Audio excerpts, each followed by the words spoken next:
Bursa Pilkada Jakarta semakin panas. Nama calon gubernur dan wakil gubernur untuk Pilkada Jakarta kini memang masih terbilang sangat-sangat dinamis.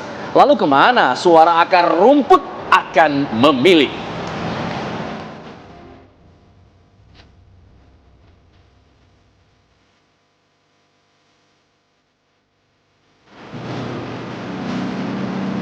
Fenomena judi online di Indonesia ternyata tidak hanya digandrungi oleh masyarakat biasa saja. Bahkan sekelas pejabat negara pun dilaporkan turut bermain judi online.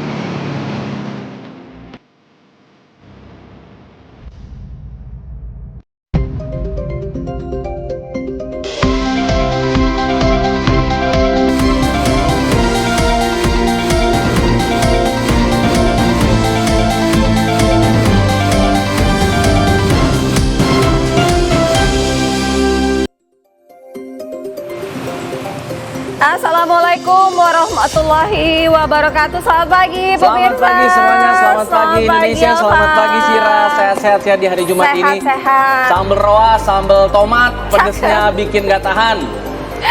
Banyakin doa di hari Jumat, semoga rezeki hari ini nggak ada yang ketahan. Amin. Amin. Cair semua ya, mudah-mudahan ya. Nah, bicara masalah ketahan nih, masih ada yang ketahan soalnya. Benar. Parpol-parpol di Koalisi Indonesia Maju khususnya yang masih nahan-nahan belum mau mengumumkan siapa pasangan calon yang akan mereka usung dalam Pilkada Jakarta. Padahal di koalisi sebelah sudah ada nih pasangan calon Anies dan juga Sohibul, ya masih dari PKS sih, tapi kita akan tunggu nanti seperti apa. Nah justru itu ya Fatya, jadi kira-kira dari akar rumput suaranya seperti apa. Nama Anies Baswedan juga sempat digaungkan dari PDI Perjuangan ya akar rumputnya ya. Iya, kemudian dari PKB juga ya. Jadi ini kita akan bahas kira-kira akan semuanya merapat atau akan ada koalisi-koalisi lainnya ya. Iya, mereka tentu tidak mau gambling. Nah, bicara masalah gambling, kita akan bahas juga soal judi online. Kita buka dulu apa kabar Indonesia Pagi dari informasi seputar tawuran pemirsa yang kembali terjadi antar pemuda. Kali ini di Pasar Gembrong di Jalan Jenderal Basuki Rahmat di Jatinegara, Jakarta Timur, dan ini sudah berulang kali terjadi. Tawuran kali ini pemirsa melibatkan ada dua kelompok pemuda. Kelompok pemuda dari RW 01 dan juga dari RW 02. Mereka saling lempar batu, lempar petasan, sampai ada yang pakai senjata tajam. Tawuran seperti ini tidak hanya meresahkan masyarakat, tidak hanya meresahkan warga, akibat tawuran fasilitas umum pun juga ikut dirusak. Nah, aksi tawuran di Pasar Gembrong ini memang sering kali terjadi pemirsa. Bahkan sebelumnya, pekan lalu, baru seminggu yang lalu, aksi serupa juga terjadi pada saat perayaan Hari Ulang Tahun Jakarta, tanggal 22 Juni kemarin.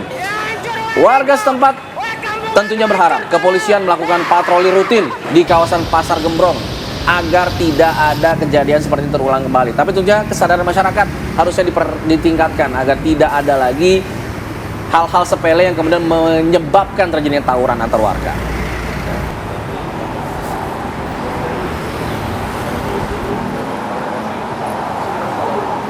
Pemirsa, video yang memperlihatkan ambulans tengah membawa pasien diduga dalam kondisi kritis ini diberhentikan rombongan dari Presiden Joko Widodo di Sampit, Kota Waringin Timur, Kalimantan Tengah. Video ini pun viral di media sosial. Dalam rekaman video yang direkam oleh sopir ambulans memperlihatkan seorang pasien wanita tua pada saat itu dalam kondisi kritis tengah berbaring di dalam ambulans bersama dengan dua anggota keluarganya. Sopir yang kecewa menyayangkan ambulans yang dikemudikannya itu diberhentikan oleh petugas di depan RSUD Dr. Burjani Sampit karena saat kejadian rombongan Presiden Joko Widodo tengah melintas. Presiden Jokowi pun melakukan kunjungan kerja untuk menyerahkan bantuan pompa air kepada sejumlah kelompok tani. Sementara itu, Kabid Humas Polda Kalimantan Tengah pada saat ditanyakan, yaitu Kombes Pol Erlan Munaji, menjelaskan saat kejadian mobil ambulans terhalang warga yang menyambut kedatangan dari Presiden Joko Widodo.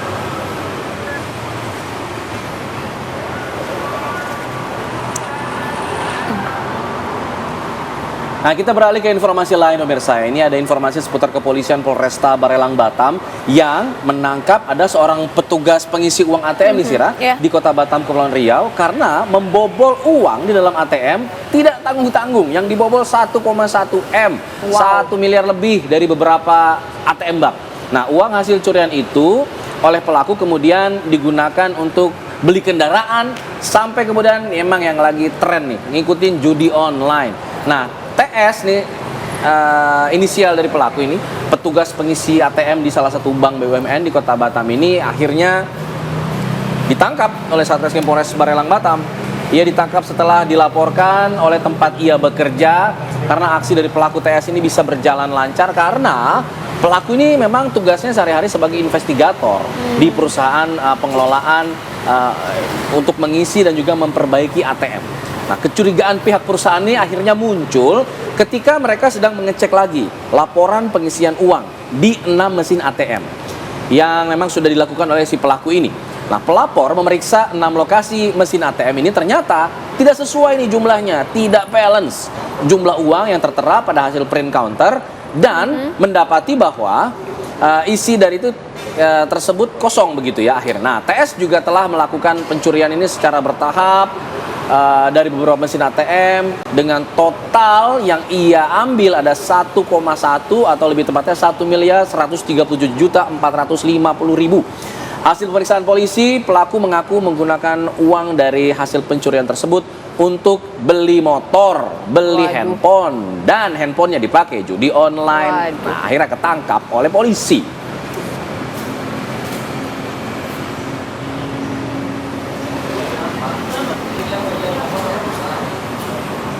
Informasi pilihan selanjutnya masih mengenai judi online lantaran mempromosikan situs judi online di media sosial. 6 selebgram ini ditangkap tim Satreskrim Polres Metro Lampung. Ke-6 selebgram tersebut mempromosikan situs judi online yang terafiliasi dengan server judi di negara Kamboja. Kina merupakan selebgram yang diamankan ini terdiri dari 4 perempuan dan juga 6 lelaki. Seluruhnya mengaku memiliki followers belasan ribu hingga puluhan ribu. Mereka telah mempromosikan situs judi online sejak 3 tahun lalu dan beberapa baru mengendorse situs judi selama 2 bulan terakhir. 6 tersangka memiliki peran masing-masing yaitu 4 selebgram wanita sebagai talent dan 2 selebgram laki-laki selaku agensi atau perekrut. Honor yang mereka dapatkan dari mempromosikan situs judi online ini setiap bulannya sebesar 1,5 juta hingga 3,5 juta rupiah. Ya, tidak seberapa sebenarnya ya untuk honornya, tapi kemudian harus berurusan dengan kepolisian. Meskipun memang mungkin promosinya berkali-kali, jadi dapat upahnya juga berkali-kali, tapi kemudian implikasinya adalah harus berurusan dengan polisi. Betul. Nah, ada juga 9 pelaku judi online pemirsa ini dari Semarang, Jakarta, dan juga Medan. Pada Kamis siang akhirnya dilimpahkan ke Kejaksaan Negeri Semarang beserta dengan barang-barang buktinya. Ada uang serta 77 rekening yang digunakan untuk judi online. Nah, 9 pelaku ini terdiri dari 3 wanita, ada juga 6 laki-laki. Ditangkap oleh tim Satgas Judi Online Bareskrim Mabes Polri di 3 lokasi.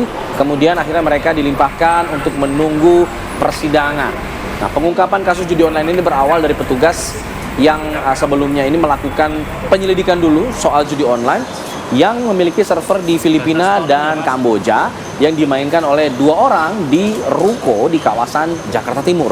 Nah, dalam perkembangan itu, aparat akhirnya kembali menangkap ada 7 orang lainnya. Pelaku ini memang mencari korban atau mencari para pengguna judi online ini masyarakat dengan permainan judi bola melalui situs onexbet.com yang dikendalikan dari Filipina dan juga Kamboja. Dengan keuntungan setiap bulannya fantastis, sampai 15 miliar rupiah per bulan.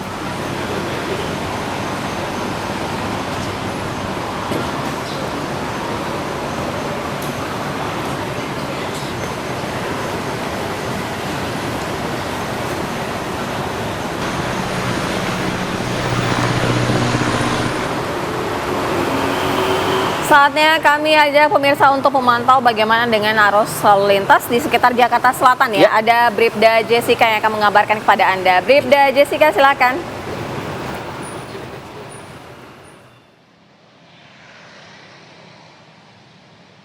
Baik, terima kasih Alfat dan Sira serta selamat pagi pemirsa. Dan pagi hari ini kami berada di Kalibata, Jakarta Selatan. Dan pemirsa dapat kita lihat bersama untuk kondisi arus lalu lintas yang pertama yakni dari arah Dewi Sartika yang akan berbelok menuju ke arah Pasar Minggu saat ini masih dalam kondisi kondusif ramai lancar.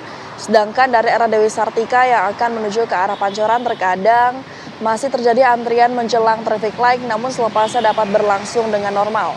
Keramaian pada pagi hari ini juga didominasi oleh kendaraan pribadi yang dapat menempuh kecepatan berkisar 40 hingga 60 km per jam selepas antrian traffic light.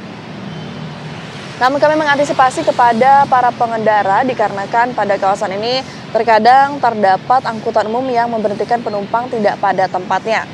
Selanjutnya yakni kondisi arus lalu lintas dari arah Pasar Minggu saat ini terlihat adanya antrian kendaraan pada saat traffic light dan berdampak perlambatan percepatan dari arah Pasar Minggu sepanjang 100 meter di belakang garis stop namun selepasnya dapat berlangsung dengan normal.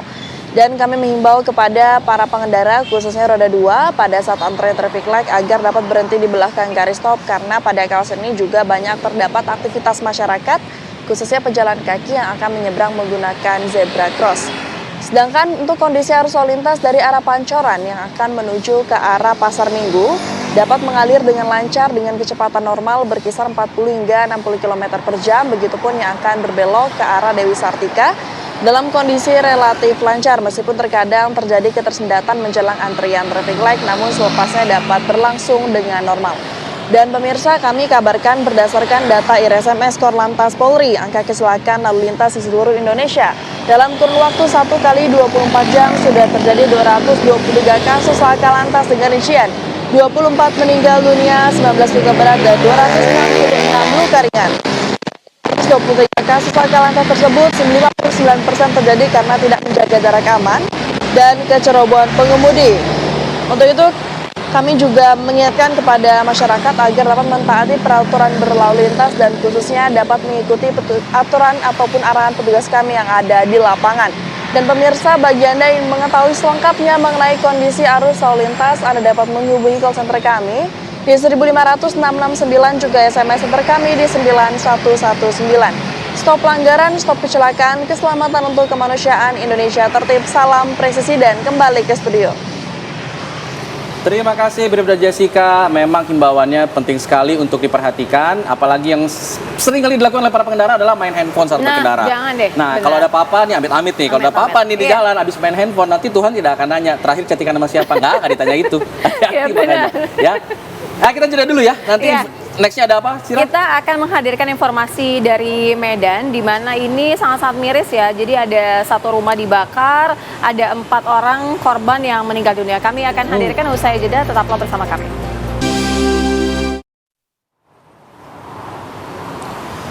Pemirsa, ada informasi mengenai rumah milik seorang wartawan di Kabupaten Karo, Sumatera Utara ini hangus terbakar. Ada 4 penghuni rumah yang tewas terpanggang.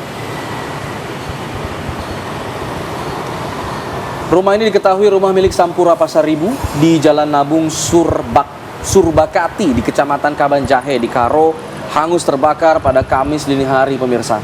4 orang penghuni rumah ditemukan sudah tewas terpanggang, yaitu ada Sampurna, istri, anak, dan cucunya. Pemadam kebakaran dari Kabupaten Karo yang mendapatkan informasi ini juga langsung bergerak ke TKP untuk memadamkan api. Dan jenazah juga saat ini berada di Rumah Sakit Bayangkara Medan guna keperluan otopsi. Sementara itu pihak kepolisian juga masih terus melakukan penyelidikan untuk mencari tahu apa penyebab pasti dari kebakaran ini, karena ada informasi bahwa kebakaran ini dilakukan secara sengaja oleh oknum seseorang yang belum diketahui.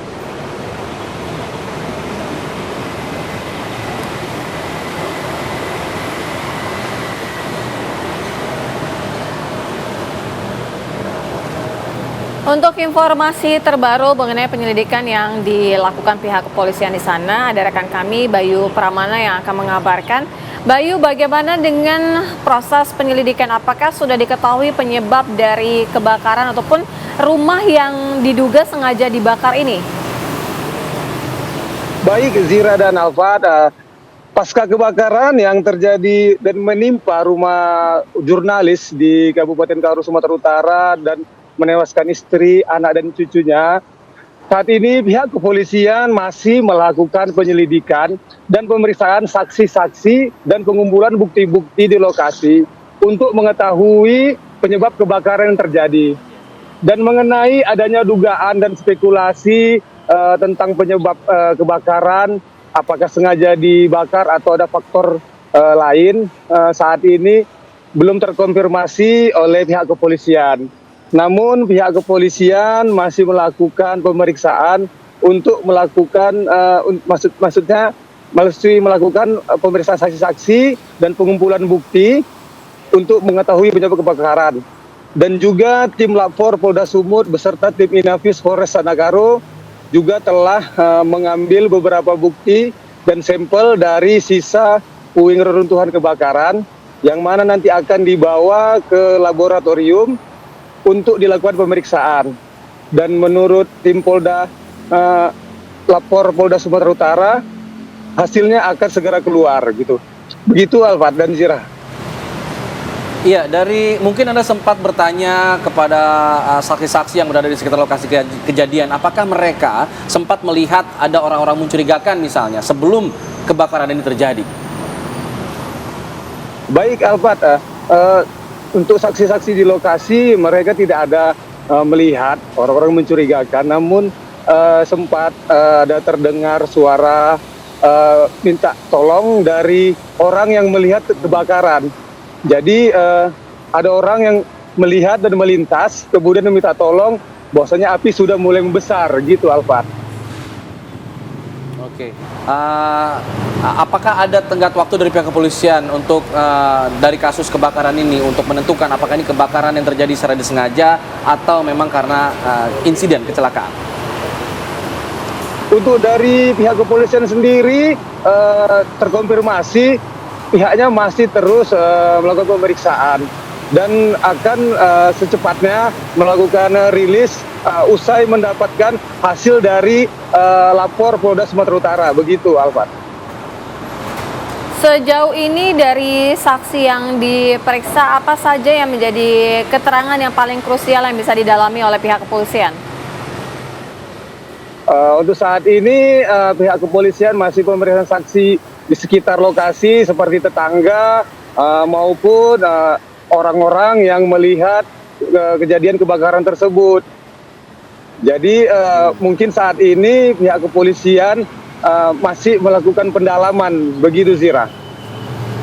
Baik, Bayu, apakah ada juga CCTV yang bisa mungkin membantu dari proses penyelidikan ini? Untuk sejauh ini CCTV di sekitar lokasi belum bisa ditemukan karena sebagian di CCTV di sekitar lokasi dalam keadaan mati, begitu Sira. Jadi pihak kepolisian masih mengumpulkan bukti-bukti itu dari keterangan saksi-saksi yang berada di sekitar lokasi terjadinya kebakaran. Baik, Bayu, ini kan korban seorang wartawan. Anda mungkin mengenal yang bersangkutan, apakah yang bersangkutan ini juga mendalami liputan tertentu mungkin yang sensitif sifatnya sehingga ada pihak-pihak yang ingin mencelakakan dirinya? Untuk informasi sampai sekarang ini terkait korban adanya sesuatu hal untuk investigasi hal berita atau yang lainnya, kita belum juga tahu Alfat apakah itu kebenarannya atau tidak. Namun sejauh ini untuk korban sendiri belum kita tahu kan bagaimana keadaan sehari-harinya begitu Alfat, karena belum tidak juga gitu Alfat. Baik. Terima kasih Bayu Pramana, informasi langsung dari lokasi di mana di Kabupaten Karo rumah terbakar 4 penghuni ini meninggal dunia. Kita akan menghadirkan kalau nanti usai jeda nih, saat ini matahari udah mulai panas nih. Pilkada Jakarta juga mulai panas ya Pak ya. Baik, kita akan bahas panasnya Pilkada Jakarta, di mana kemudian setelah adanya pengumuman dari PKS soal Anies dan juga Sohibul, bagaimana juga respon dari Golkar dan juga PDIP dari dua kubu yang berbeda ini, bagaimana sih suara akar rumput dari para pemilih mereka, kita akan bahas usai jeda. Di sini di Apa Kabar Indonesia Pagi. Copa America memanas, Piala Eropa memanas, yang tidak kalah panas Pilkada Jakarta juga ikut panas meskipun belum bergulir. Sudah ada nama-nama calon yang diajukan, yang sejauh ini baru PKS yang mengajukan Anies dan juga Sohibul. Bagaimana dengan partai-partai lain yang belum mengajukan sampai saat ini? Mereka pun masih menunggu bagaimana aspirasi dari akar rumput, siapa sebenarnya yang didukung atau diusung oleh akar rumput. Berikut informasinya.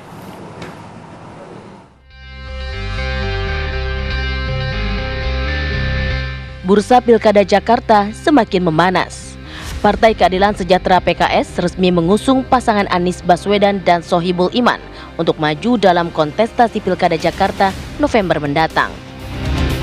Meski sebagai partai pemenang pileg di Jakarta, PKS masih membutuhkan koalisi dengan partai lain karena belum mendapatkan golden ticket akibat belum melampaui batas 20% suara. Pembahasan serta pemetaan pemilih di internal Partai Golkar maupun dengan Koalisi Indonesia Maju juga belum mengumumkan secara resmi siapa sosok yang akan maju. Nama mantan Gubernur Jawa Barat Ridwan Kamil digadang-gadang akan bisa menyaingi pasangan Anies dan Sohibul. Peluang adanya koalisi antara Partai Demokrasi Indonesia PDIP dengan Partai Kebangkitan Bangsa PKB mengusung pasangan calon gubernur dan wakil gubernur di Pilkada Jakarta 2024 juga masih menjadi wacana. Nama calon gubernur dan wakil gubernur untuk Pilkada Jakarta memang masih terbilang dinamis. Lalu, kemana suara akar rumput akan memilih? Tim TV One mengabarkan.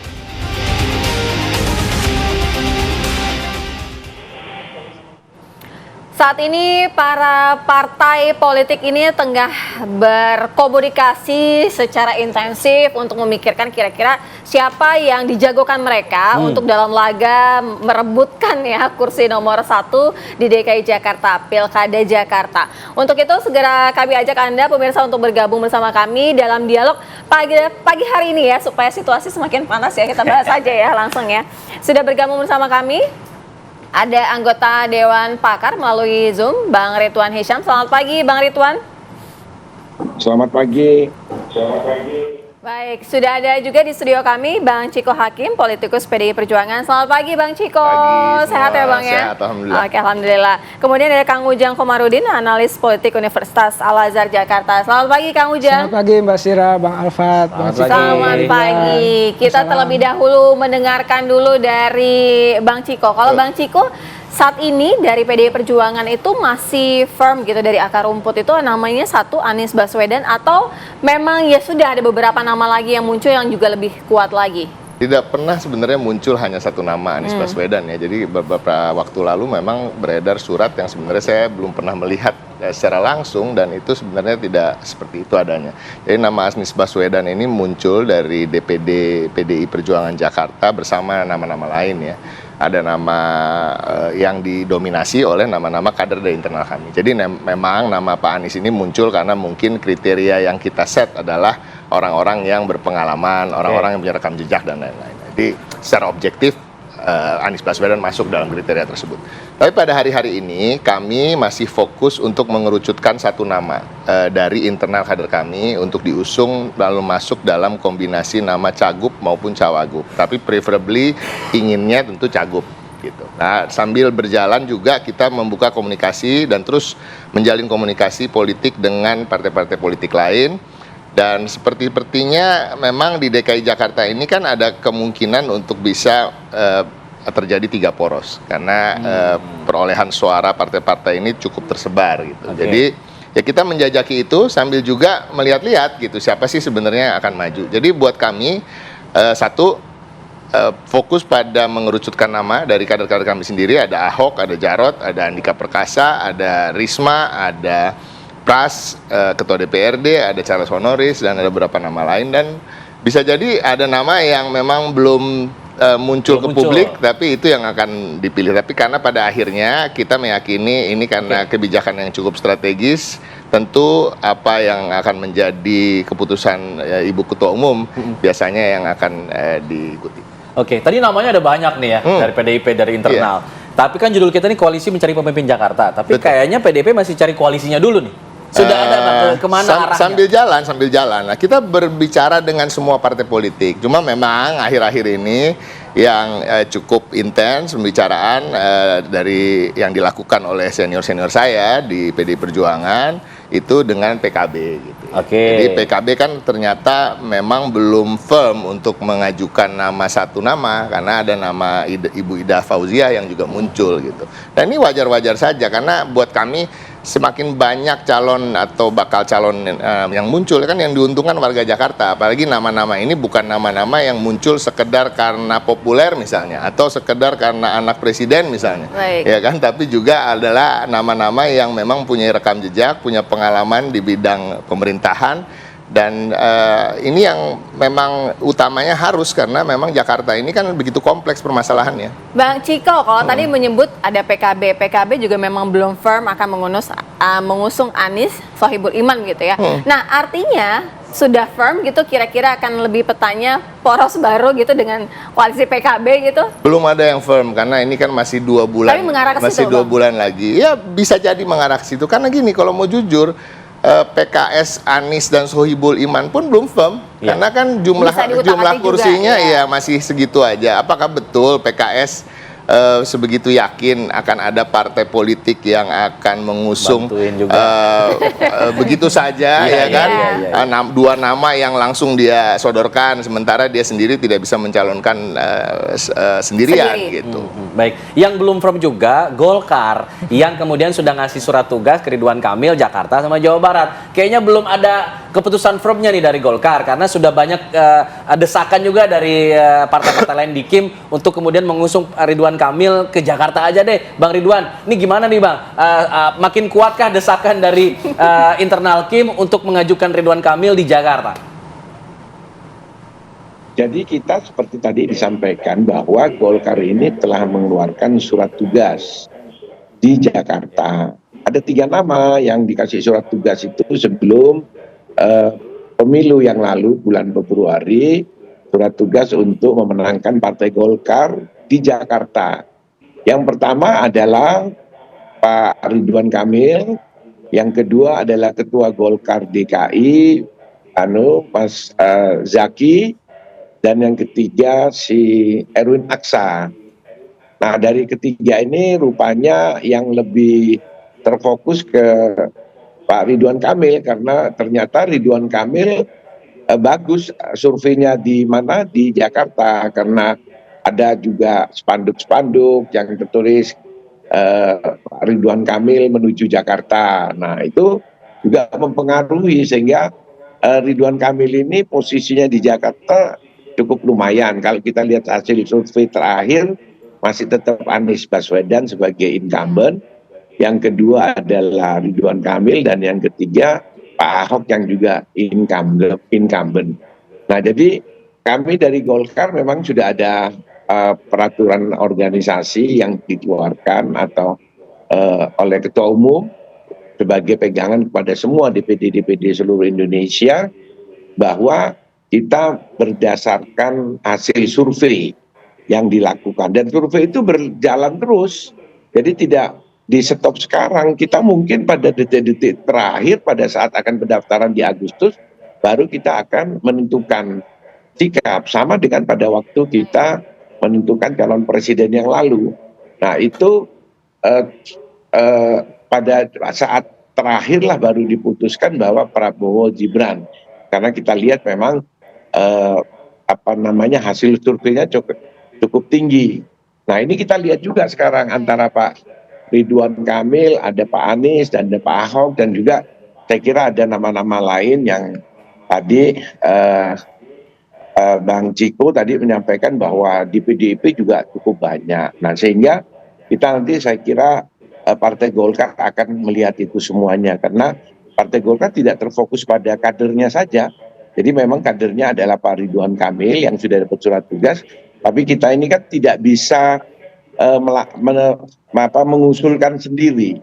Dan saya kira juga begitu PDIP yang periode yang lalu bisa mengusulkan, tapi di hasil pemilu 2024 ini kan tidak ada satupun partai politik peserta pemilu yang bisa mengusung calonnya sendiri sehingga harus berkoalisi. Nah, koalisi-koalisi inilah yang akan dijalankan. Memang kami dari Dewan Pakar itu melihat bahwa antara Pilpres dan Pilkada ini harus dilihat berbeda, karena tidak bisa digebiak-uyah, disamaratakan bahwa kondisi di Sumatera Utara, kondisi di Jawa Timur, kondisi di Jakarta atau di Sulawesi Selatan di Jawa Barat itu dan lain-lain di Kalimantan itu sama semuanya, sehingga koalisi yang Bang terbangun Ridwan, kita kemarin nanti itu akan adalah mendalami koalisi ya Bang pilihan Ridwan ya. presiden. Jadi memang kondisinya masih berbeda-beda. Kita juga akan mendengarkan sebenarnya kalau dari suara akar rumput ini mereka lebih menyuarakan Ridwan Kamil ini berada di Jakarta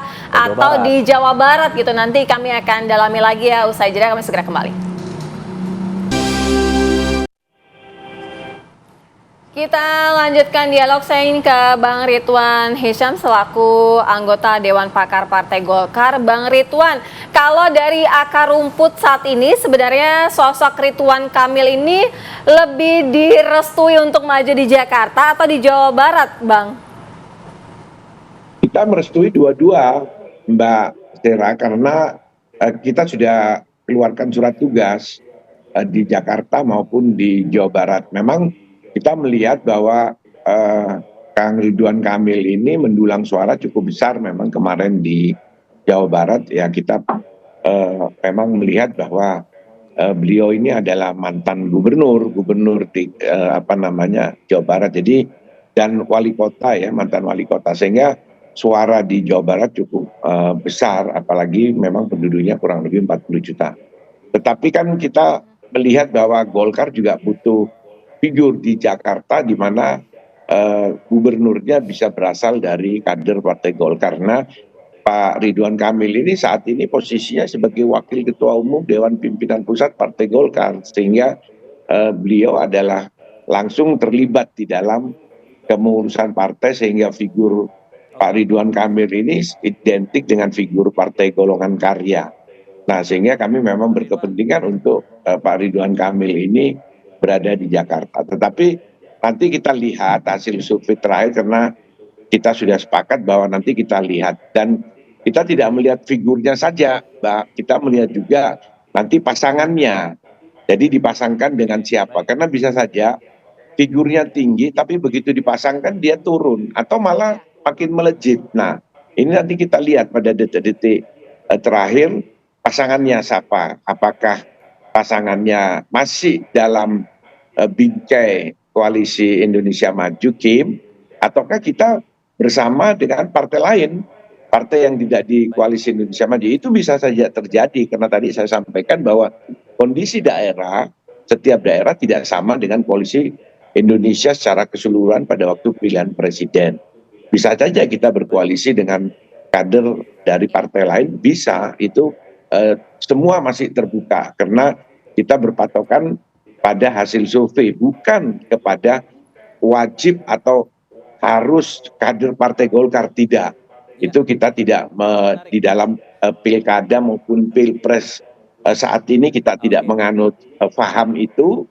Jadi tidak ansih harus dari Partai Golkar, tapi kita melihat bahwa siapa peluang yang terpilih dan mempunyai komitmen dengan Partai Golongan Karya, misinya sama, visi membangun Jakarta sama dengan apa yang diharapkan oleh Partai Golkar, ya intinya Bang, silahkan kita akan memberikan dukungan. Oke, berarti masih membuka peluang pintu ke partai-partai lain yang tidak harus kaku seperti halnya di Pilpres. Kang Ujang, kalau melihat pernyataan dari Bang Ridwan ini, apakah ini juga menjadi membuka pintu untuk partai lain di Kim, seperti halnya membuka pintu untuk PDIP misalnya untuk bisa masuk bergabung? Karena tadi Bang Ciko juga mengatakan mungkin ada 3 poros atau poros lain. Dalam hal ini seperti apa, Kang Ujang? Ya, soal kemungkinan itu bisa terjadi. Cuma kalau kita kalkulasi gitu ya, secara matang, kita ambil yang umum dulu. Nah, biasanya daerah-daerah yang strategis seperti Jakarta, Jawa Barat, Jawa Tengah, Jawa Timur, Banten, Sumut, Sulsel, ya kira-kira yang daerah yang pemilihnya besar, itu kelihatannya kontestasi pilkadanya ingin dimenangkan oleh kubu pemerintah, biasanya. Makanya ketika di DKJ, daerah khusus Jakarta, yang dimunculkan Anies, katakanlah blok dari kubu non pemerintah, maka akan dicari lawan yang sepadan dengan Anies siapa? Apakah nanti muncul Pak Ahok kah, gitu ya? Apakah Pak Ridwan Kamil kah, gitu kan? Atau memang nanti jagoan-jagoan yang memang bisa melawan sang incumbent Anies Baswedan, yang sekarang katakanlah sudah digadang-gadang dengan Sohibul Iman. Nah, pertanyaannya ini complicated juga soal calon wakil gubernurnya nanti, ini persoalan lain. Tapi kalau kita lihat uji gitu, nah Golkar ini saya lihat Bang Alfat, ya Mbak Sira, Bang Ciko, Bang Ridwan Hisyam, saya mempelajari bahwa Golkar itu ada 3 kali survei. Jadi basisnya basis saintifik, ilmiah. Jadi tentu surveinya yang objektif. Ada beberapa lembaga survei yang memang diminta untuk mensurvei secara objektif. Nanti akan kelihatan bahwa Ridwan Kamil berapa. Dan sekarang sudah ada survei pertama sudah keluar. Nanti survei kedua akan jalan, survei ketiga itu sudah dengan pasangannya. Nah, kalau kita lihat gitu ya, secara real, tentu yang tadi yang paling tinggi sudah dikatakan Pak Ridwan Kamil, Pak Anies Baswedan masih tinggi. Karena memang sang incumbent, punya investasi politik, ya, punya basis massa yang jelas. Jadi memang sekarang tinggal kubu Kim tadi, siapa yang akan menjadi penantang. Saya meyakini dalam konteks uji saintifik tadi, ya tentu ketika kurang kan harus ditambah, harus didorong kekuatan elektabilitas dari Ridwan Kamil itu. Tetapi poin Ridwan Kamil itu bukan hanya soal elektabilitas, tapi saya melihatnya ketika didorong oleh kekuasaan, ini juga akan menjadi kuat. Jadi siapapun, apalagi misalkan nanti kita di belakang layar bicara dengan Bang Ciko, apalagi nanti misalkan ujung-ujungnya Ridwan Kamil Kaesang gitu, bisa jadi, kita tidak tahu. Nah, apakah nanti dengan PDIP ini mungkin atau tidak? Dalam politik mungkin, tapi kemungkinannya kecil. Nanti PDIP punya bergaining sendiri dong, punya tokoh sendiri juga dong yang harus ditawarkan kepada publik. Siapa yang punya kapabilitas dan elektabilitas yang tinggi bisa menyaingi Ridwan Kamil dan juga Anies Baswedan di Jakarta? Ya sebenarnya sejak lama PDIP memunculkan nama-nama yang banyak ya, seperti Ibu Risma, ya Pak Ahok gitu. Lalu ada Menteri Bappenas ya, itu kan juga ditawarkan ke publik. Cuma memang dari nama-nama ini ya mungkin yang nyangkut itu kan ada beberapa ya, mungkin ada Pak Ahok di survei gitu. Tapi itu pun sangat complicated juga kalau Pak Ahok dimajukan. Tentu banyak pertimbangan. Kenapa complicated? Ya pernah punya masalah di masa lalu misalkan. Lalu juga Jokowi sudah tidak di situ lagi juga. Ini juga banyak. Jadi Kang Ujang, kalau dari hitung-hitungan Kang Ujang sendiri, kira-kira ini PDIP akan mencari koalisi lain, akan mengusungkan secara sendiri, walaupun nanti kita bisa tanyakan kepada Bang Ciko. Tapi kalau dari hitung-hitungan Kang Ujang, kira-kira akan seperti apa nih? Apakah benar akan ada poros ketiga gitu? Yang jelas begini, ini rasional ya PDIP. Sedang menguji, sedang melihat siapa lawan yang betul-betul dipasangkan. Misalkan apakah betul-betul itu ada Anies Sohibul Iman, apa tidak. Lalu dari kubu pemerintahnya kan apakah dia Ridwan Kamil atau Kaesang atau dengan yang lain atau tidak, kita tidak tahu. Nah, PDIP sedang melihat, mengamati dan pasang kuda-kuda gitu ya, untuk memunculkan nama yang pilih tanding tadi. Tetapi memang kesulitannya tadi PDIP tidak, mohon maaf ya Bang Ciko ya, tidak punya figur yang melebihi Anies. Saat ini. Kalau misalnya Anies Sohibul Iman itu menurut Kang Ujang sendiri sudah firm atau bisa diutak-atik lagi tergantung dengan koalisi yang mau bergabung, karena kan PKS kan tidak mungkin berdiri sendiri gitu. Kalau PDIP-nya bisa berkoalisi dengan PKB, bisa lewat PKS. Jadi misalkan nih nanti PKS sendirian, lalu yang bergabung adalah koalisi PKB dengan PDIP, akan lewat. Jadi bisa Anies, calon wakil gubernur bisa dari PDIP ataupun dari PKB. Kita punya pengalaman di masa yang lalu, misalkan ketika PKS mengajukan nama kadernya kalah oleh Sandiaga Uno. Lalu ketika diganti juga Sandiaga Uno jadi calon wakil presiden, lalu ada persaingan di internal antara kalah PKS juga dengan Gerindra. Ya, Gerindra kalah juga. Jadi punya pengalaman besar kekalahan itu oleh PKS. Maka PKS sekarang sudah mengunci nama Sohibul Iman, tetapi PKS salah. Mengunci kursinya kurang cukup. Mengunci belum berkomunikasi dengan partai lain. Mengunci, menawarkan, tetapi partai lain belum oke. Nah, ini menjadi tantangan tersendiri bagi PKS. Jangan-jangan nanti PKS juga ditinggalkan ketika misalkan mohon maaf PKB dengan PDIP bisa berkoalisi begitu. Apakah itu Bang yang ada di pikiran PDIP dalam hal koalisi di Jakarta ini? Seru ya kalau dengerin. Untuk mengunci PKS jadi keluar gitu. Kadang-kadang memang bisa serumit itu, bisa juga ternyata tidak serumit itu. Tapi pada prinsipnya tadi bisa ada benarnya memang nama Anies Baswedan memang di berbagai survei memang paling tinggi ya di antara nama-nama kandidat lain. Nama Ahok juga tidak terlalu jauh di situ, nama Ridwan Kamil juga begitu. Nah, tapi yang harus difahami sekarang ini kan seakan-akan ada satu nama yang siapapun yang akan berpasangan dengan dia atau partai politik manapun yang akan mengusung dia itu pasti menang, seakan-akan ya.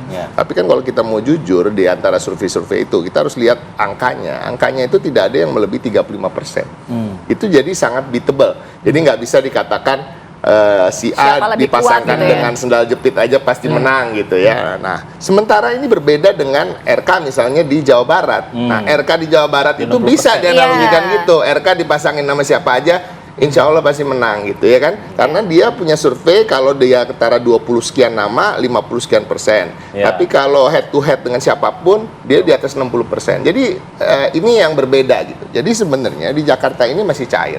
Masih cair dan masih sangat harus diperhatikan kerjasama partai politiknya dengan yang mana. Kalau kita lihat Pak Anies sama PKS misalnya, ini kan sebenarnya satu ceruk suara yang saya meyakini tidak akan mudah untuk melalui 50% plus 1, di mana disitulah berbedanya pilkada di Jakarta dengan pilkada di daerah lain. Artinya pemilihan kerjasama politik dengan partai-partai politik yang punya mesin politik yang sudah teruji ini sangat penting. Nah, disitulah PDI Perjuangan, kami walaupun kita Hadir. peringkat 2, kita dengan 15 kursi, tapi dengan pengalaman dan eksistensi kita di DKI Jakarta, bukan hanya habis pileg kemarin, tapi juga pileg-pileg sebelumnya, kita meyakini bahwa kita punya daya tawar yang cukup tinggi. Daya tawarnya hanya berupa di mesin politiknya PDIP saja di Mesin- Jakarta, atau butuh ada calon di situ ya ikut berkontestasi?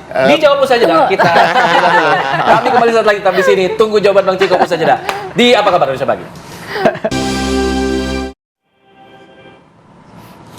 Ya, bagi Anda yang masih menunggu jawaban Bang Ciko, ditahan dulu karena kita akan informasikan informasi berikut ini dan rumah hadiah negara pasca Presiden Joko Widodo pensiun dari Presiden saat ini mulai dalam tahap pembangunan. Nah, tanah seluas 1 hektar lebih di Kecamatan Colomadu, Karanganyar ini mulai dibersihkan, dipagari untuk proses pembangunan ke depannya. Nah, tanah dengan luas sekitar 1 hektar lebih yang berada di Jalan Adi Sucipto di Desa Blulukan di Kecamatan Colomadu di Karanganyar ini sudah mulai dipersiapkan pemirsa. Ada rimbun ilalang juga sudah mulai dikeruk dengan alat berat, pagar juga sudah mulai dipasang mengelilingi luasan tanah yang ada. Jalur keluar masuk armada angkut material juga telah disiapkan. Nah, Presiden Joko Widodo bakal mendapatkan hadiah rumah usai selesai menjabat sebagai Presiden pada 2024. Nah, pemberian rumah bagi mantan Presiden dan Wapres itu diatur dalam Peraturan Presiden atau Perpres nomor 52 tahun 2014 tentang pengadaan dan juga standar rumah bagi mantan Presiden dan atau mantan Wakil Presiden Republik Indonesia.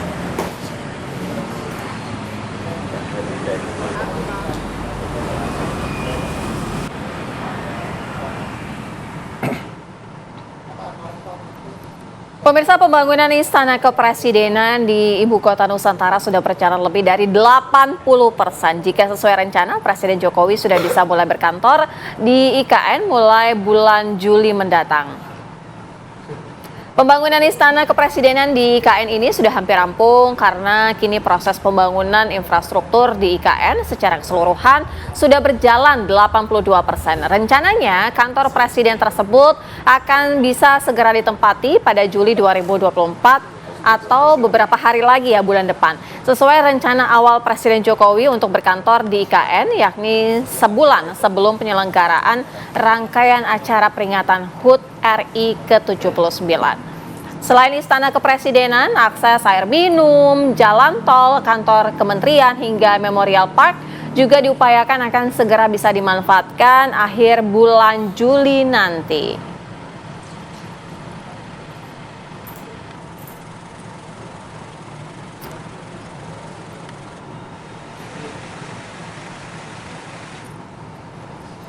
Ke informasi lain pemirsa, Komisi 1 DPR menggelar rapat kerja dengan Menkominfo dan BSSN soal data yang hilang dan juga serangan hacker yang terjadi selama sepekan terakhir di Pusat Data Nasional. Nah, dalam rapat tersebut ada sejumlah anggota DPR yang menanyakan mengenai keamanan data nasional yang dianggap keamanannya ini masih sangat-sangat kurang. Dalam rapat tersebut, Kepala BSSN Hinsa Siburian juga sempat menyampaikan hanya ada 2% data ternyata yang terbackup oleh sistem. Sisanya belum ada backupnya. Saya akan menjawab beberapa hal yang menurut hemat kami ini sangat sensitif. Karena dua isu.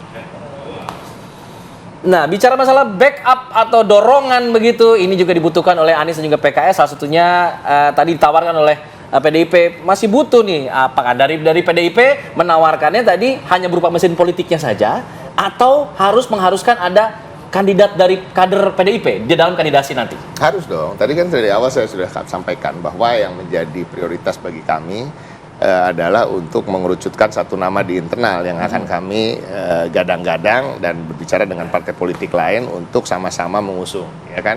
Tapi semuanya masih negotiable, bahkan apakah sebagai calon gubernur, apa sebagai calon wakil gubernur. Nah, prosesnya sudah dalam tahap mana untuk pengajuan Kita nama itu ke siapa? melakukan survei, ya kan, tapi masih jauh tahapannya, masih jauh karena kita juga masih melihat-lihat, ya kan, siapa yang akan menjadi lawan, siapa yang kira-kira potensial menjadi kawan, dan juga itu kan bisa dilihat dari bukan hanya dari jauh, tapi juga dari pembicaraan-pembicaraan dengan partai politik manapun. Dan kita tidak menutup diri dan kita membuka diri berbicara dengan partai politik manapun, seperti juga di pilkada-pilkada lain di seluruh Indonesia. Jadi kalau tadi disampaikan oleh Bang Ridwan Hisyam, ya itu kan sebenarnya seperti itu juga, bahwa tidak menutup diri juga untuk bisa berbicara dengan partai kami gitu, walaupun memang mereka memprioritaskan untuk kerjasama dengan KIM, Koalisi Indonesia Maju. Tapi kan seperti di daerah-daerah lain, kader partai Golkar mendaftar di DPD dan DPC PDI Perjuangan itu banyak, seperti juga sebaliknya. Jadi ini hal yang masih panjang. Ini pertanyaannya terlalu seru untuk dibicarakan di bulan Juni. Gitu. Gak apa-apa, biar dipanasin gitu Bang Ciko. Juli sebentar lagi, nanti pas Juli kita akan bilang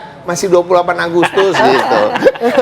Bang Ciko, tapi begini, ketika sudah dijalin komunikasi politik, artinya saat ini ketika PKS sudah menyampaikan bahwa Anies Sohibul Iman, komunikasi politik yang dilakukan terhadap PDI Perjuangan, kemudian juga dari PKB ini bagaimana? Sudah adakah lebih lanjutnya lagi? Gini, kan ada pembicaraan nih, kalau politik ada panggung depan, panggung belakang. Kalau panggung belakang itu terus mengalir gitu ya, tapi panggung depannya enggak gitu. Kan kita juga nggak bisa terbuka secara keseluruhan ya. Nggak boleh di-spill. Ini kan ada terkait dengan strategi, terkait dengan tentunya menghargai apa yang disampaikan dari partai lain, itu juga partai lain tidak ingin kita menyampaikannya ke publik dan lain-lain. Tapi pada prinsipnya ini semua kan kita lakukan demi kebaikan Jakarta dan juga warganya. Saya selalu merasa munculnya calon-calon yang begitu banyak, yang diuntungkan adalah rakyat, yang diuntungkan adalah warga Jakarta. Apalagi calon-calon ini mempunyai kurikulum vitae yang seperti saya sebutkan tadi, pernah berada di pemerintahan, mampu untuk menjawab tantangan-tantangan DKJ ke depannya, bukan hanya DKI Jakarta kan.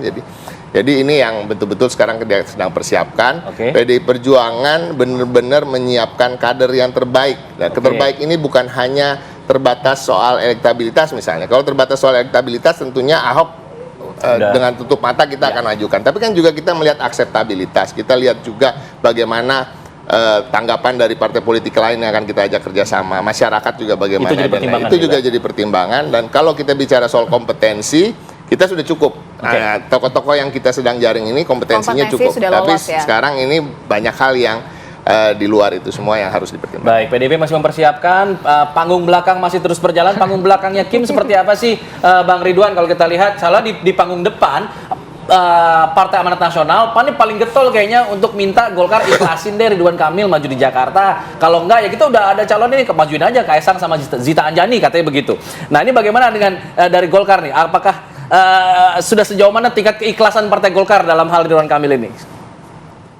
Jadi begini ya, pemilih Golkar itu tadi Kang Ujang kan sudah sampaikan, orangnya sangat rasional dan melihat terbuka lah, sangat terbuka. Jadi melihat figur siapa memang yang pantas. Kita lihat ya, kemarin ini ada pengalaman 5 tahun yang lalu. Partai Golkar memberikan dukungan kepada partai pemerintah, dalam hal ini PDI Perjuangan, yaitu mengusung Ahok. Dan Gerindra pada waktu itu mengusung Anies Baswedan, dan Partai Demokrat AHY. Pemenangnya di awal putaran pertama adalah Ahok. Tapi setelah masuk 2 besar, Ahok berhadapan dengan Anies, yang menang Anies. Nah, ini semua harus disimulasikan. Jadi memang ada satu figur yang kita sangat perhatikan sekarang, dan kita lihat betul-betul elektabilitasnya bagaimana dan peluang menangnya bagaimana, yaitu Mas Kaisang.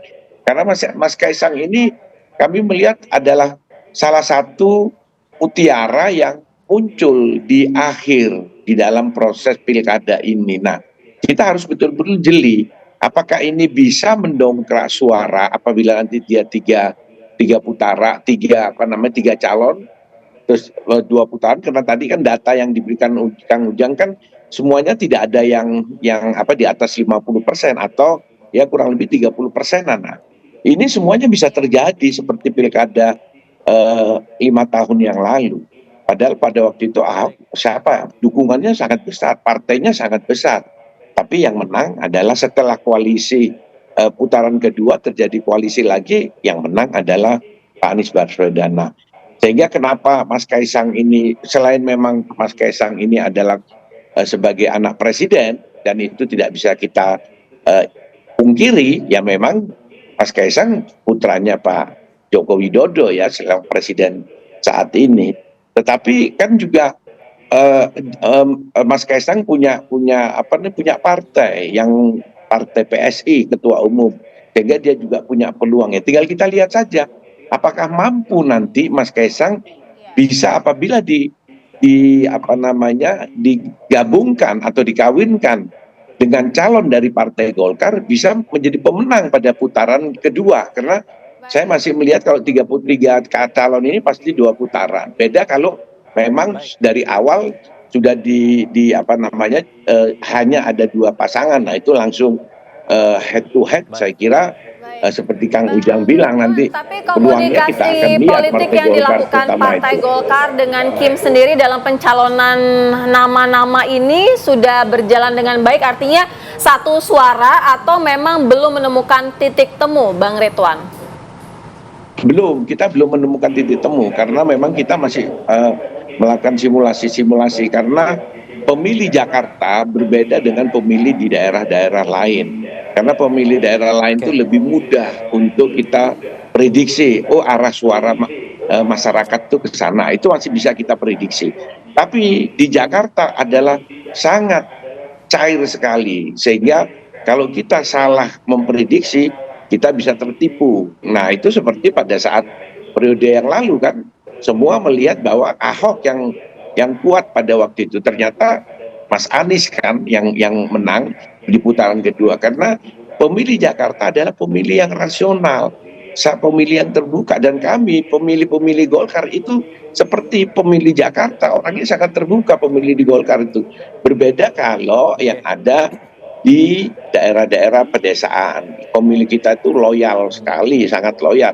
Apapun yang dimunculkan oleh Partai Golkar, dia tidak mau tahu figurnya siapa. Apabila partai sudah menentukan, maka mereka, nah itulah adalah yang kita namakan di Golkar itu adalah captive market kita.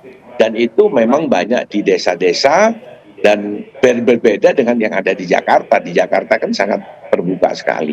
Tetapi sekarang dengan era 4.0 ini digital, di desa pun juga sekarang sudah mulai terbuka. Jadi mereka sangat realistis juga.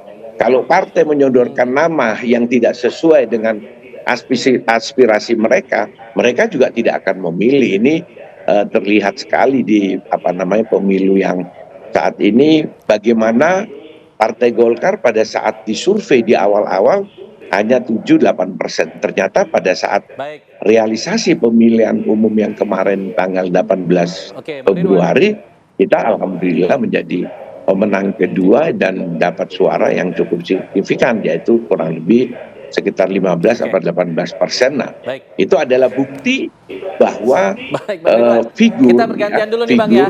Itu sangat menentukan sekali. Oke, figur sangat menentukan. Tadi ada sinyal juga yang dikatakan oleh Bang Ridwan bahwa sinyalnya ya coba dong dipasangin dulu, mau dihitung dulu nih Ridwan Kamil dipasang sama Kaisang yang anaknya Pak Presiden Jokowi ya, kayaknya nih bakalan bagus. Nah ini peluangnya bagaimana? Tadi kita sudah lihat sinyal dari Golkar seperti itu, sinyal dari PDIP seperti itu. Muaranya akan kemana nih, Kang Ujang? Kalau melihat pasangan Ridwan Kaisang atau nanti misalnya mengajukan nama Ahok dari PDIP? Ya kita bicara tadi, saya sepakat dengan Bang Ridwan Hisam dan Bang Ciko ya, bahwa figur sentral dalam pilkada ini karena dipilih langsung maka figur menjadi utama. Ya. Tetapi gini, siapa yang berpasangan dengan siapa tentu ini masih dinamis. Tetapi ada ukuran, ada indikator, ada parameter. Apa ukurannya? Kalau saya bisa jelaskannya, di antara banyak variabel, di antara banyak faktor, itu ada 4 paling tidak. Pertama ya popularitas diuji, pasti yang dikenal dong. Gak mungkin disodorkan yang tidak dikenal. Yeah. Yang kedua uji elektabilitas pasti, karena ini kan keterkenalan ya, popularitas lalu harus diuji dengan keterpilihan, elektabilitas yang tinggi.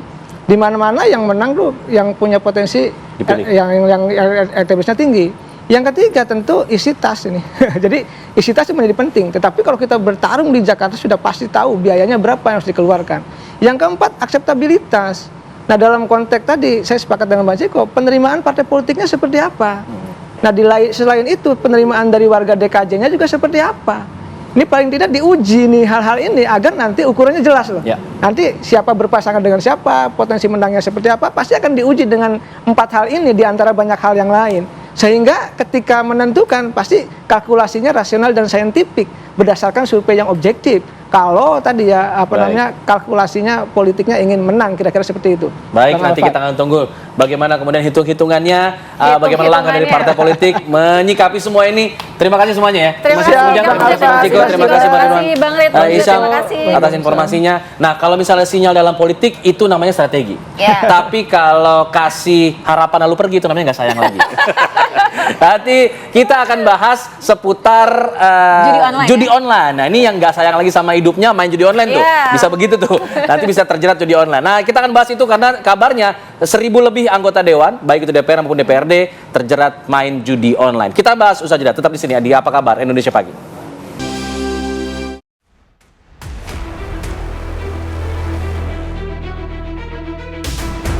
Fenomena judi online di Indonesia ternyata tidak hanya digandrungi oleh masyarakat biasa saja. Bahkan sekelas pejabat negara pun dilaporkan turut bermain judi online. Dalam rapat kerja dengan Komisi 3 DPR, Pusat Laporan dan Analisis Transaksi Keuangan PPATK mengaku mengantongi data bahwa lebih dari 1.000 anggota legislatif, mulai dari DPR, DPRD, dan pegawai Sekretariat Jenderal Legislatif menjadi pemain judi online.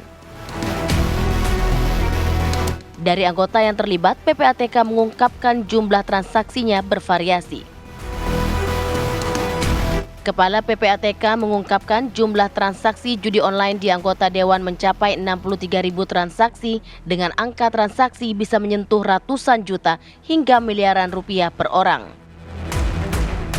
PPATK juga mengaku telah mengantongi data pribadi para anggota Dewan yang terlibat dalam transaksi judi online. Keterlibatan para anggota Dewan mulai dari tingkat pusat hingga daerah dalam transaksi judi online sungguh ironis. Di saat pemerintah gencar memberantas praktik judi online, oknum anggota Dewan justru melakukan praktik melawan hukum. Tim TV One mengabarkan.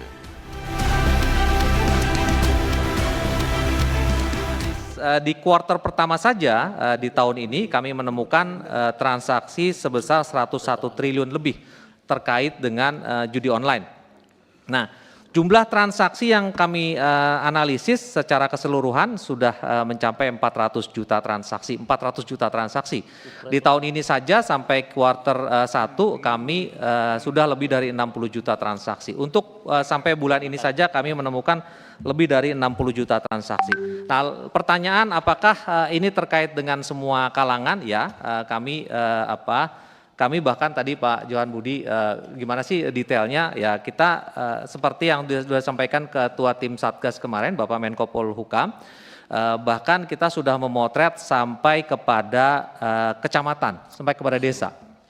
Jadi kita sudah paham di provinsi mana saja paling banyak, lalu kemudian di Dati 2 mana saja paling banyak, lalu kemudian gender juga kita sudah punya, profesinya sudah ada, dan sampai ke tingkat desa. Dan bahkan profesi-profesi sudah kita petakan, sampai tadi Bapak menyinggung masalah wartawan dan segala macam. Nah, pertanyaan terkait dengan,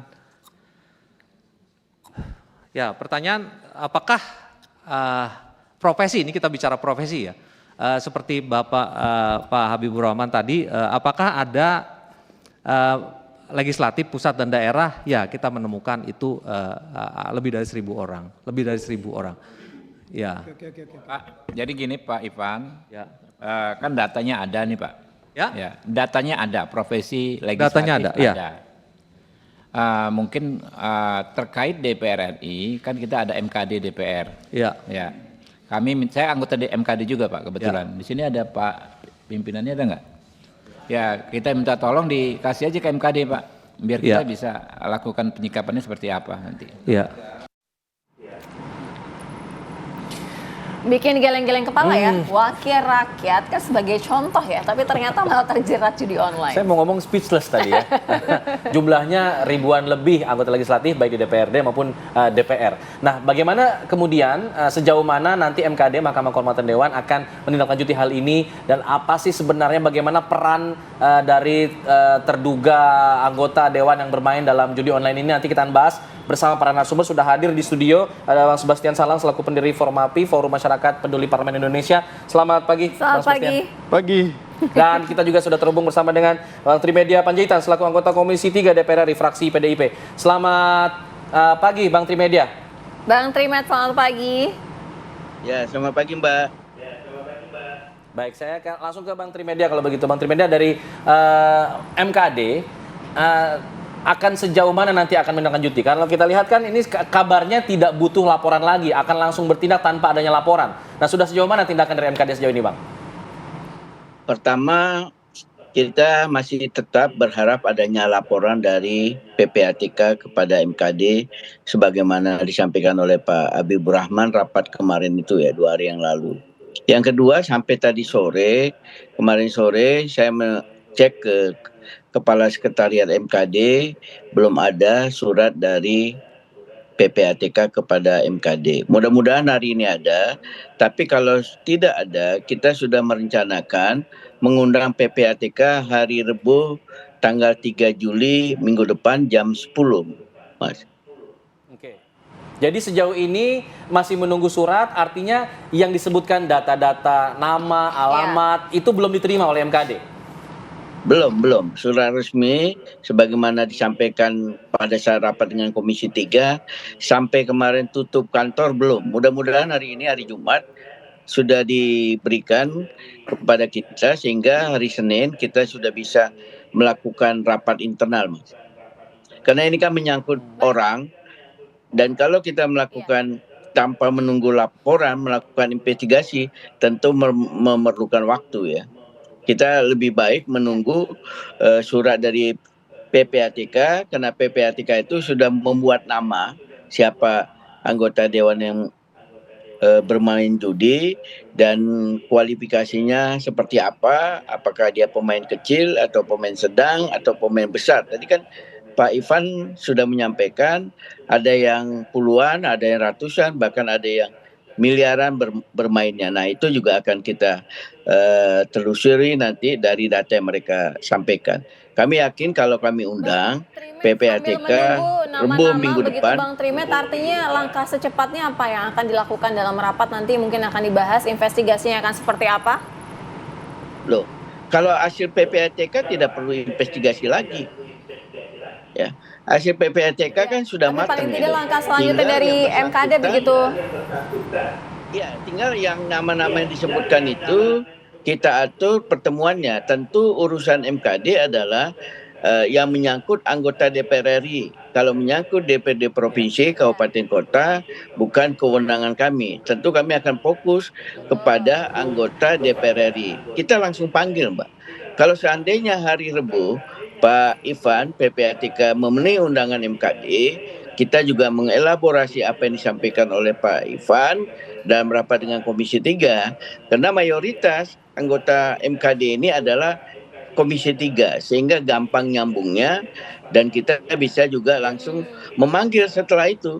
Bisa saja Kamis atau Jumat kita sudah mulai lakukan pemanggilan, klarifikasi kepada nama-nama yang disebutkan oleh PPATK. Terutama yang pemain besar yang menurut saya. Oke, masih dicari tahu kemudian nama-namanya, apakah dia pemain kecil atau besar. Tapi kok sepertinya Bang Sebastian kalau saya lihat tadi melihat perputaran uangnya sampai agregatnya 25 miliar untuk di anggota dewan ini, kok rasanya sulit untuk membayangkan hanya sekedar bermain begitu. Apakah ada dugaan lain dari Formapi mengenai hal ini? Ya, pertama tentu ketika PPATK mengungkap ini, itu suatu langkah yang baik menurut saya. Karena kalau kita bicara soal judi online ini kan bukan baru sekarang. Betul. Sudah lama. Cuma negara ini serius tidak? Memberantasnya. Untuk memberantas judi ini. Gitu. Nah, ini hanya trigger menurut saya ketika PPATK mengumumkan begitu dahsyatnya judi online ini yang membuat kita menjadi tercengang-cengang. Sebetulnya prakteknya udah luar biasa. Nah, yang membuat ini semakin seksi kan ternyata orang-orang yang kita sebut sebagai wakil rakyat itu terlibat. Dan dari angka yang dimunculkan itu kan cukup fantastis. Ya. Nah, saya setuju tadi Bang Trimet itu mencoba mengkategorisasi peran dari orang-orang yang diungkap, karena dari penjelasan PPATK itu kan sangat rinci ya. Namanya, nomor yang digunakan, nominalnya itu kan jelas sekali. Jadi selain kategorisasi dia pemain kecil, sedang atau menengah, tapi lebih dari itu jangan-jangan ada bandar juga di situ. Itu penting sekali menurut saya supaya diungkap lebih jauh agar gini, kalau MKD ini serius memberikan sanksi, ini pintu masuk untuk melangkah lebih jauh agar proses hukum berjalan. Selain proses hukum berjalan, itu juga untuk mengungkap sebetulnya seberapa rusaknya judi online ini. Baik. Dan melibatkan aparat-aparat sampai sejauh mana. Baik, Bang Sebastian, kita tanyakan nanti ya ke Bang Trimet bagaimana dengan MKD, seberapa seriusnya untuk memberantas tuntas. Tapi dijawabnya nanti, usai jeda kami segera kembali. Bang Trimet, kita lanjutkan ya dialog dari Bang Sebastian tadi juga sempat menyatakan bahwa judi online ini harus diberantas. Nah, seberapa serius dari MKD untuk memberantas ini semua? Artinya ketika nama-nama itu sudah diterima, langkah serius apa yang akan dilakukan MKD terhadap nama-nama yang memang terjerat dalam judi online ini? Sebagaimana kami sampaikan tadi, kita langsung memanggil nama-nama yang ada di sana. Jadi harapannya tentu sebelum reses masa sidang ini, kita sudah panggil nama-nama itu. Sekali lagi, sebagaimana saya sampaikan tadi, tentu kita melihat dulu kualifikasinya. Tentu yang kita panggil, sebagaimana data yang disampaikan oleh PPATK, kawan-kawan anggota DPR RI yang permainannya gede ya, yang angka-angka yang besar. Dan untuk itulah kami merasa perlu kami untuk mengundang dulu PPATK hari Rabu minggu depan. Dan ini tidak pekerjaan yang sulit, Mbak, karena datanya sudah matang dari PPATK sehingga kita tinggal menindaklanjut, mengundang yang bersangkutan, kemudian kami lakukan rapat, sanksi apa yang kita akan berikan kepada mereka. Seperti itu. Jadi ini ibaratnya orang main sepak bola, udah di depan gawang, tinggal colek aja Mbak, sontek aja, bisa gol. Pemanggilan akan segera dilakukan. Nah, yang ada jaminan tidak bahwa pemanggilan ini akan bersifat terbuka untuk publik sehingga kita bisa tahu secara detail siapa orangnya? Nah, nanti itu kita akan usulkan karena sifat rapat-rapat di MKD, sidang di MKD tertutup dan terbuka, bisa kita usulkan untuk terbuka sehingga semuanya transparan. Termasuk nama-nama yang dari PPATK bisa saja kalau semua pimpinan dan anggota setuju, kita sampaikan secara terbuka berapa orang dan dari fraksi mana. Karena itu kami juga merasa perlu pada saat kita sudah mendapat data dari PPATK, kita juga menyurati fraksinya masing-masing. Ya, kan ada 9 fraksi yang ada di DPR RI. Ini loh, fraksi Anda main kategorinya seperti ini. Sehingga bisa paralel langkah yang kita lakukan, ada sanksi dari MKD termasuk juga kepada fraksinya. Seperti itu, Mas. Baik. Kalau dari Bang Sebastian melihat jeratan hukum yang paling pantas sehingga judi online ini bisa diberantas habis, apalagi menyangkut wakil rakyat. Wakil rakyat. Ya, kalau MKD itu kan sanksinya mulai dari yang sanksi administratif sampai ke sanksi pemecatan. Saya kira nanti MKD yang akan melihat berdasarkan peran. Ya, apakah dia hanya pemain dan pemain kecil saja baru belajar, apakah dia sudah pemain besar atau masuk ke kategori berikutnya. Satu, jangan-jangan ini jadi bandar. Yang kedua, jangan-jangan ini menjadi backing gitu dari pemain besar lainnya. Judi online ini penting sekali untuk ditelusuri dan sanksi yang diberikan kepada anggota DPR ini menurut saya penting sebagai sinyal kepada pemain-pemain judi online ini untuk segera kita ingatkan berhenti gitu. Lalu kemudian yang kedua, ini juga untuk mendorong kalau DPR-nya betul-betul tegas. Kan mitra DPR itu ada Menteri Kominfo. Ada polisi, ya, ada OJK. Setiap hari kerjanya Kominfo itu memblokir ini gitu. Pertanyaannya, kenapa nggak pernah beres-beres? Ada apa gitu di situ? Jangan-jangan ada orang di dalam. Iya, Menteri Kominfonya. Lo bisa nggak bertanggung jawab? Mulai dari presidennya, minta pertanggungjawaban dari menterinya. Bisa nggak beres ini? Gitu. Kalau nggak bisa, ya ganti menteri yang bisa ngurus. Kalau negara ini serius gitu.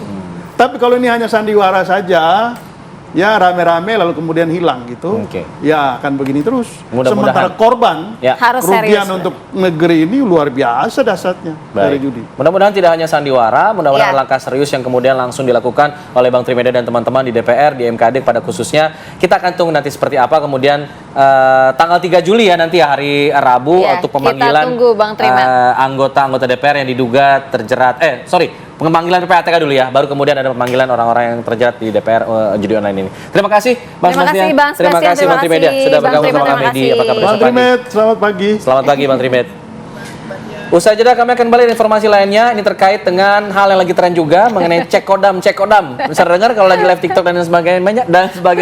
Kita akan bahas itu nanti. Usai jeda ini kayaknya ada kodamnya jadi belepetan saya ini. Saya akan kembali usai jeda, tetap bisa di Apa Kabar Indonesia Pagi.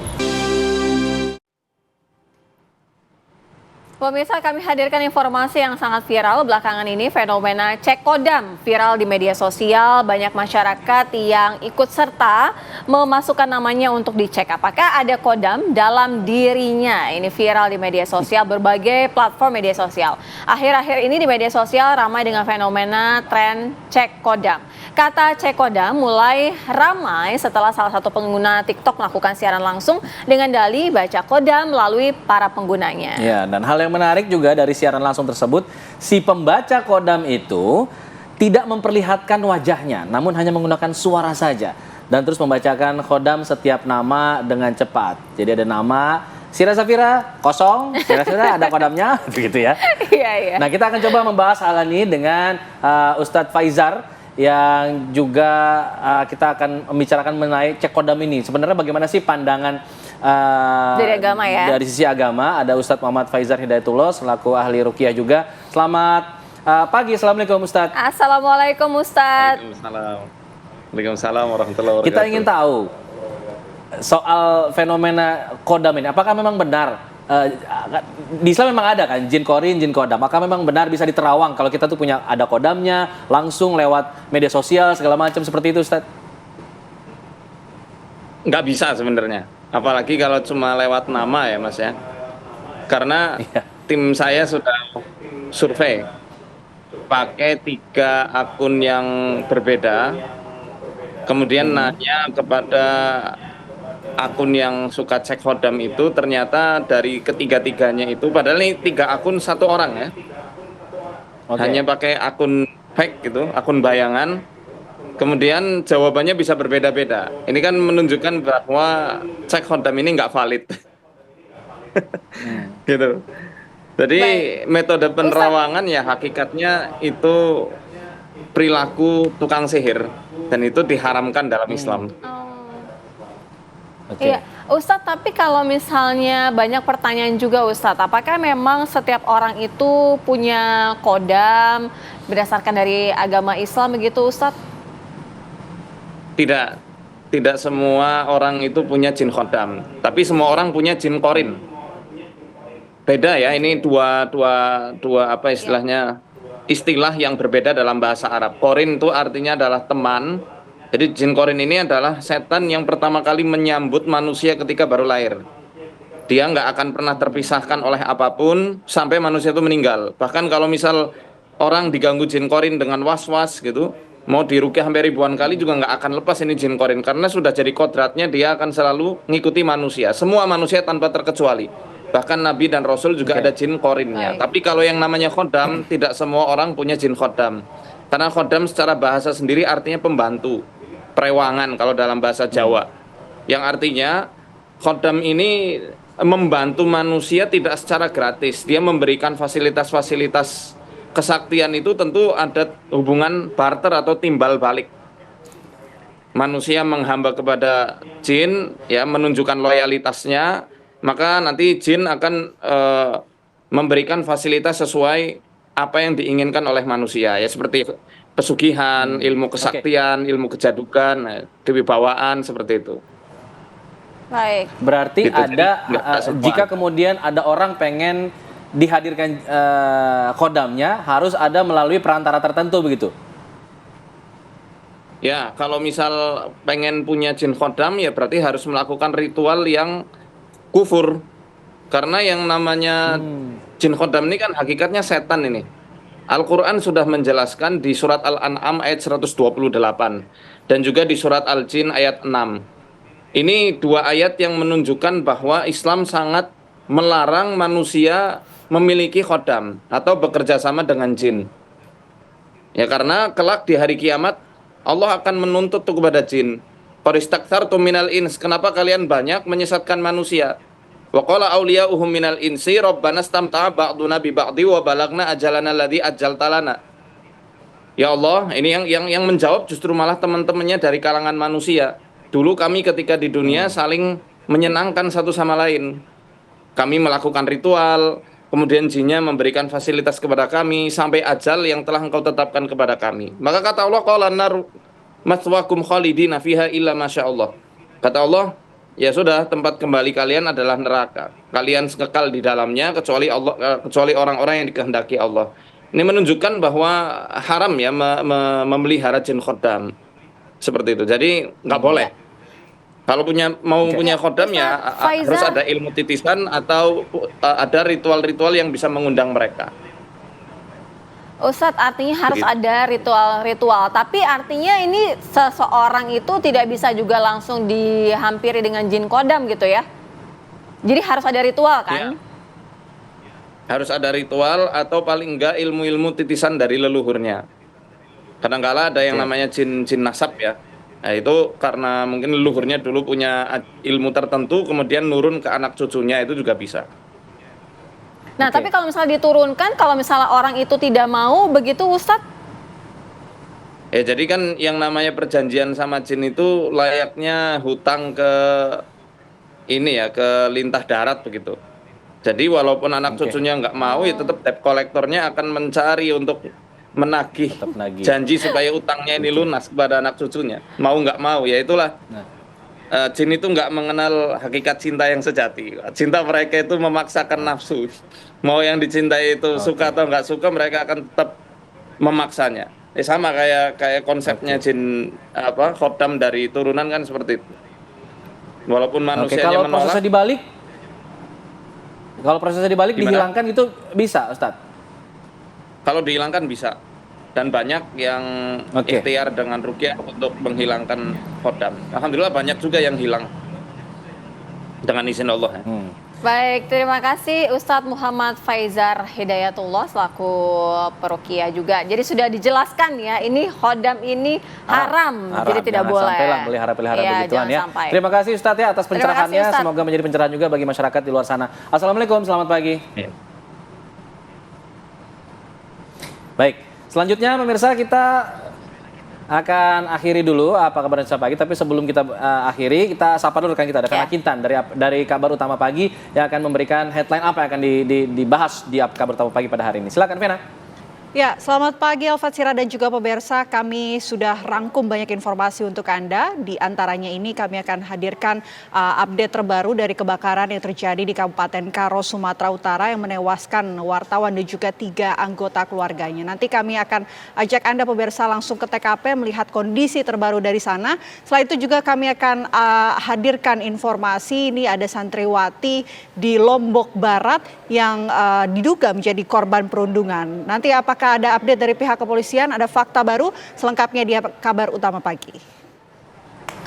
Baik, terima kasih Vena Kintan. Pemirsa jangan lewatkan kabar utama pagi akan hadir sesaat lagi bersama dengan Vena Kintan. Usai sudah kebersamaan kita, mewakili kru yang bertugas, saya Sira Safira. Saya Alfa Tauhid, teman bukan sembarang teman, teman lama lalu jadian. Terima kasih pemirsa TV One, tetap bahagia meski belum gajian. Sampai jumpa. Sampai jumpa.